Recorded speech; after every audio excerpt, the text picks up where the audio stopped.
గత వైఎస్ఆర్ కాంగ్రెస్ ప్రభుత్వ హయాంలో జరిగిన భూ దందాలపై ఫిర్యాదులు స్వీకరిస్తామంటూ రెవెన్యూ శాఖ మంత్రి అనగాని సత్యప్రసాద్ గారైతే ఈ మేరకు కీలక వ్యాఖ్యలు చేశారండి.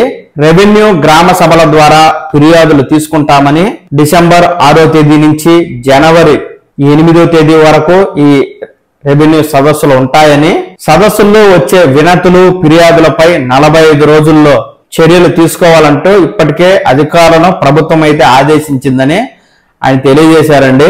ఈ రెవెన్యూ సదస్సులో అన్ని రకాల భూ సమస్యలు పై ఫిర్యాదులు అలాగే వినతులను స్వీకరించి పరిష్కారం చేయనున్నట్టు ఇక్కడ తెలుపుతున్నారండి. ఎవరైతే ఫిర్యాదుల కోసం వచ్చే బాధితులకు తెలుగు భాషలోనే రసీదు ఇవ్వాలని, అలాగే వారికి తిరుగు సమాధానం కూడా తెలుగులోనే ఇవ్వాలి అంటూ మంత్రి గారు అయితే తాజాగా అధికారులను ఆదేశించామని చెప్తున్నారు.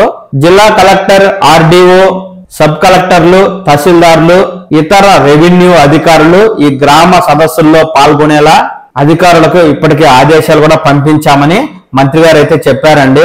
ఈ రెవెన్యూ సదస్సులను నిర్వహణ అలాగే పర్యవేక్షణ చేసేందుకు గాను ఒక్కో జిల్లాకి ప్రత్యేక అధికారిని కూడా నియమించామని, అలాగే ప్రతి జిల్లాలోనూ ఒక గ్రామ సదస్సును ఒక్కో మంత్రి అయితే ఇక్కడ ప్రారంభం చేయాలని నిర్ణయం తీసుకున్నామని, ఇక్కడ రెవెన్యూ సదస్సులకు ఒక్కో జిల్లాకు 10 లక్షల రూపాయల మేర నిధులను కూడా ఖర్చుల కోసం విడుదల చేసినట్టు మంత్రి గారు చెప్పారు.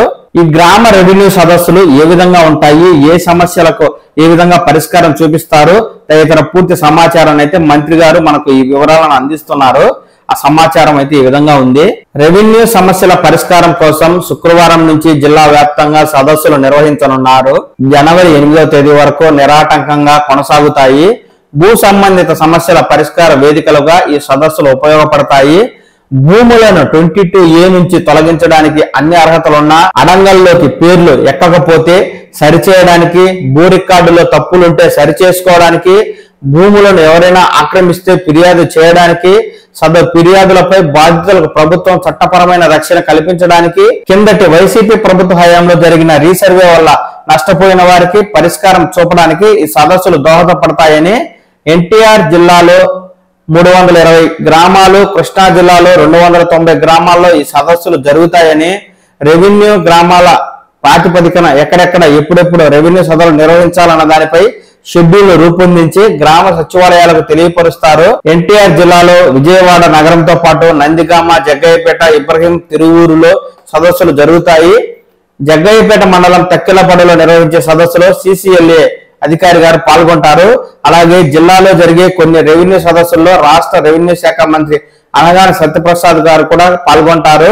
స్థానిక ఎమ్మెల్యే, ఇతర ప్రజా ప్రతినిధులు కూడా పాల్గొంటారంటూ ఇక్కడ మనకు మంత్రి గారు అయితే సమాచారం ఇవ్వగా, అన్ని జిల్లాల్లోనూ అన్ని గ్రామాల్లోనూ రాష్ట్ర వ్యాప్తంగా ఈ రెవెన్యూ సదస్సులు అనేవి ఒక్కరోజు జరుగుతాయండి. దీనికి సంబంధించి ఈ డిసెంబర్ 6వ తేదీ నుంచి జనవరి 8వ తేదీ వరకు నిరాటంకంగా ఈ సదస్సులు అయితే జరుగుతాయి. ఇంతకు ముందు నేను చెప్పినటువంటి సమస్యలు ఏవైతే ఉన్నాయో ఆ రైతులు మీరు ఈ సదస్సులో ఫిర్యాదులు చేసి అధికారులకు దరఖాస్తు చేసుకున్నట్లయితే అధికారులు కేవలం 45 రోజుల్లోనే మీ సమస్యలను అయితే పరిష్కరిస్తారు. కాబట్టి ఈ రెవెన్యూ సదస్సులను రైతులు లేదా భూ సమస్యలు ఉన్నవారు లేదా తమ భూమిని కబ్జాకు గురై కోల్పోయిన వారు ఉపయోగించుకొని మీ సమస్యలను అయితే పరిష్కరించుకోండి.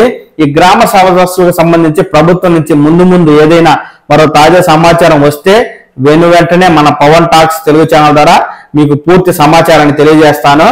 నమస్కారం.